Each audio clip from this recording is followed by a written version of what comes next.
Aujourd'hui, on va avoir 4 freins principaux à l'utilisation des réseaux sociaux sur le mobile. Donc comme on l'a dit, si on veut avoir vraiment une très bonne expérience utilisateur, il faut un téléphone plutôt avancé de type smartphone. Effectivement, donc comme je le disais, dans les pays émergents, on a l'accès par SMS, mais les gens dans les pays avancés n'arrivent pas à s'en contenter. S'ils n'ont pas un bon téléphone, ils n'iront pas sur les réseaux sociaux. Donc là, on a un premier frein.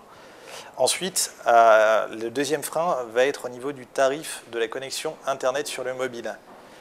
Si on n'a pas un abonnement avec un accès illimité, on va se retrouver très rapidement à avoir une consommation très forte de données pour accéder à Internet sur son mobile en utilisant les réseaux sociaux et donc potentiellement une grosse facture en fin de mois. Le troisième frein qu'on va avoir, c'est, et ça s'applique également au web, c'est aussi un manque de confiance envers les réseaux sociaux, en particulier pour le partage de données.